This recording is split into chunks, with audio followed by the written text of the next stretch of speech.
Namore, namore. Wah, wah, wah, wah. What a show. Oh my God. South Africa? Oh my God. You keep exceeding my expectation every single time I see a show from South Africa. Oh my God. This show, it had everything. I'm talking about, you want to talk about race relation. Oh my God. You want to talk about moral dilemma. Oh my gosh. You want to talk about politics. Oh my goodness. You want to talk about democracy, not democracy. You want to talk about family. Oh my word. What a show. It had everything. And all I can say is, amore, amore, who? Or is it not amore, amore? Wow, just fantastic. Let's get into it. Hello, good people. Thanks for joining me again. And if you're new to my channel, my name is Ann. And on my channel, I review foreign shows. You know what I usually say, right? We travel around the world sitting on our couches. How fun is that? You never know which country we're gonna end up next.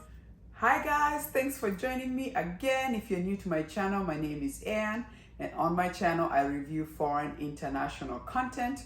I always say we travel around this world, sitting on our couches, watching excellent, fantastic shows all over the world, and you never know which country we're gonna stop next. But today, as always, we are going to motherland, Africa, and to be specific, South Africa, way down in South Africa. And woof, this show had my head just spinning in all the different ways. You will find yourself rooting for one side, maybe not one side, and then you're like, wait a minute, you know what's going on? Oh, what a fantastic show. It's from South Africa. It's called Justice Served. It's about 6 episodes, about 40 minutes each. And I put it on and I was like, I thought it was a movie. And then I was like, wait, it's a series. And then you binge watch because you just want to know what's going to happen next. And the way it opens, first of all, it's like, okay, we got a white on black crime. So you're like, okay, race relations are definitely in the play. And then there is a court heist. And I'm like, wait, am I watching Money Heist? Like, what just happened here? But instead of going to a bank, we're going to a court.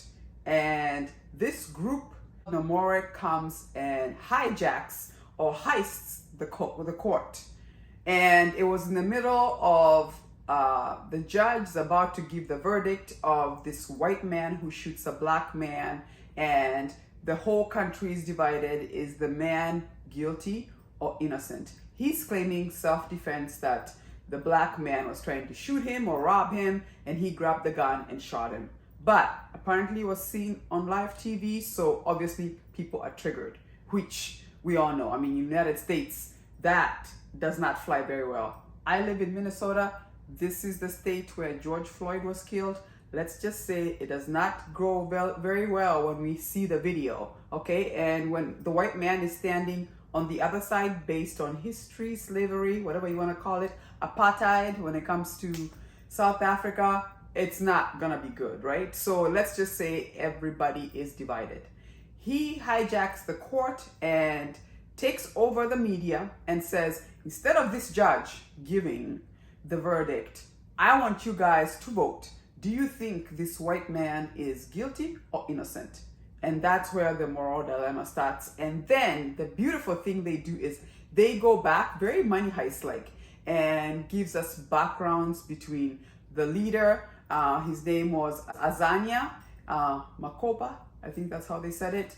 And we see his background and how when he was in school, it must have been the time during apartheid when obviously the blacks were treated terrible by the Africans, and clearly he and his friend had been treated very badly, and actually one of their friend, who was the girlfriend, died. And let's just say that just tarnished them. And then it turns out the same guy who is in court, his name is Harvey, they also had a history because he was part of the army for the African and tortured them. So let's say there's background, and you have to see how they really go back and really get you just to build up the story as to why we are now in court.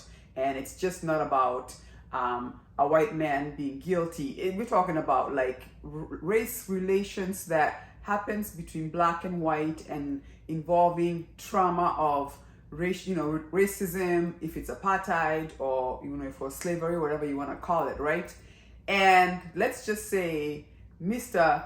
Azania he was bred by what you would call the African movement that was there to try and liberate the black people, right, from the oppressor that was the white man, especially in South Africa, how their country was stolen. So let's just say he's very pro, let's liberate the African people, right, his people. And what was interesting is that we have different characters. So in his group was Uhuru, who, by the way, I think most of us in this day and age will relate more to Uhuru, I think, which, by the way, I love the name Uhuru. I'm from Kenya. Our president's name is President Uhuru. Freedom, yay. I felt like we can relate with him based on this generation. Depending on which generation you are born, I think for my generation, I can say I can relate more with Uhuru in the fact that we understand that a lot of sins were done by the white man before our generation, and then now we are in this generation where we can tell the difference between, yes, there's some evil white people, but then we also know white people who are very good, right? Who are good people, just upstanding, good people, allies that are there, have seen what their ancestors did and don't approve of that. And obviously they don't, you can't blame that on them. That was not them, that was their ancestors, if you want to call that. Not that I'm giving them a pass. They should recognize that trauma that happened between white and black people, slavery or apartheid, still continues. So at least acknowledge that. However, doesn't mean that now this generation puts a huge blame on them. But that being said, it shows the struggle. So when it came to voting, like, do you believe this white man is innocent or guilty? People are really torn, and you could see the vote going up and down, up and down, up and down, because it was pushing you to your moral dilemma as a human being. It's like, I'm black, I feel the pain, and I know what happened to my ancestors. At the same time, I know some who are evil, but I also know some who are good. And it's like, which side are you gonna be on? Is what it felt like was going on with this show. Like, it's so like thought-provoking. And then they bring politics into it. Are you for democracy or not?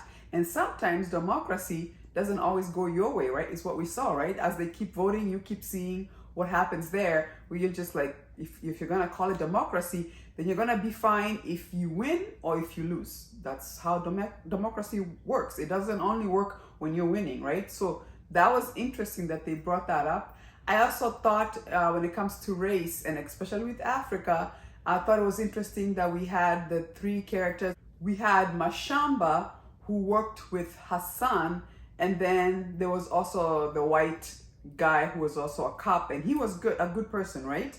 So we know in Africa there's always the three race, right? We have the Indian, and then we also have the white man, and then obviously the black in Africa.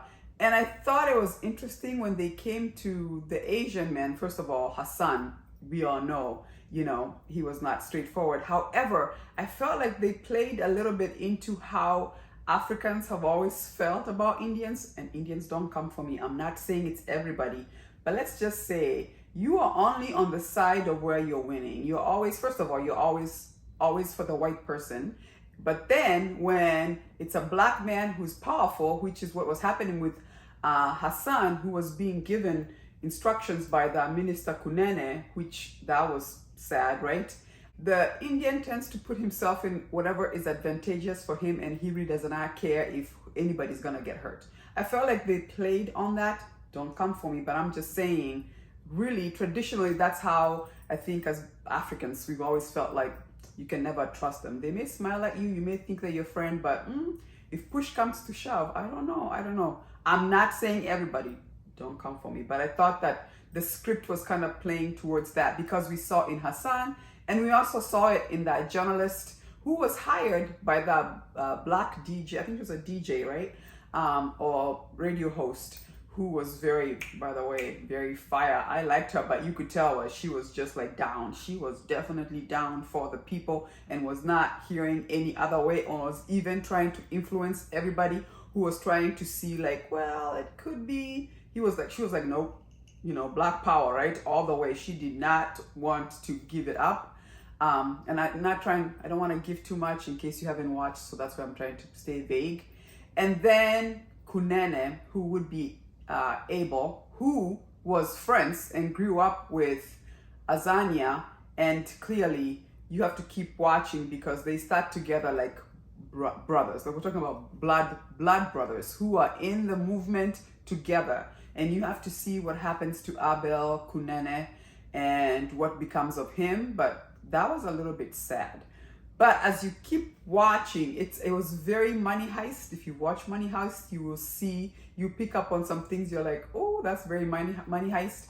And the way the operation was done, even to the very end, I was just like, wow, wow, wow, wow, well done, right? Even as he's inviting who wants to be Amore, right? This is the new world. I was like, ooh, wow. But what a fantastic series. Have you watched? And if you have not watched, I wanted to jump on here and I wanted to say, please add Justice Serve on your list. You are going to enjoy it, and you're gonna find yourself like your mind going like, which team do I belong to? Because you can see both sides. On the other hand, depending on your race, I mean, I'm Black. I'm not gonna I'm not gonna even try to lie how I was feeling, because I did feel triggered, especially when they were showing some of the scenes of how Black people are treated really badly. So I found myself like, woo. On the other hand, like I said, I'm from this generation, so I know there is bad and good in the white race, and so we can't just put everybody in the same basket and say everybody is bad, right? On the other hand, there's responsibility that needs to be taken, and clearly trauma has happened to a lot of people, Black people, and especially like in the case of Mashaba with her daughter Itu and her husband, what happened to them. And by the way, the boyfriend of Itu, who is a rich boy, he wants to go protesting, but he really didn't realize, whoa, things on the ground are not easy, right? You've been living the soft life. I was so offended that he didn't even know that the name of the maid, and it was her husband, the security guard, who was involved, obviously during the whole hijacking of the court. And you could tell he was like, oh, really? Is that our maid's name? I'm like, you're rich, spoiled kids. You've been living in your bubble. You didn't even know your maid's name. It totally showed that social, economical status, and the fact that when they get arrested, his mom and dad are able to come and get him, because if you're rich, you probably could pay off the police or whatever and you can get out. But his friend was left in jail. Did you notice that? I was just like, wow. So anyway, just fantastic acting. The script is phenomenal. I can't wait for season 2. I mean, season 2 has to be there, because now we want to know what the new world is, and more Amore, right? Like, come on, let's do it. Wow. But fantastic script. I felt like the acting was fantastic. Production, the action scenes were off the chain. Oh my God. And just when you think, oh, that's how it's gonna end, it has a turn and you're just like, oh. So when it ends over here, you find yourself like, okay, let's go. But it's such a fantastic show. Please do yourself a favor and watch Justice Served. South Africa, you make us proud. Wow, just excellent work. If you love my video, please do give me a like, subscribe. It does help to support my channel. Please join me. I'm reviewing Korean dramas. I know my African friends love Korean dramas as much as I do. We are reviewing Alchemy of Souls, and we are also reviewing Extraordinary Tony Wu. So please join me. It's just a lot of fun, and I'll see you next time. Deuces.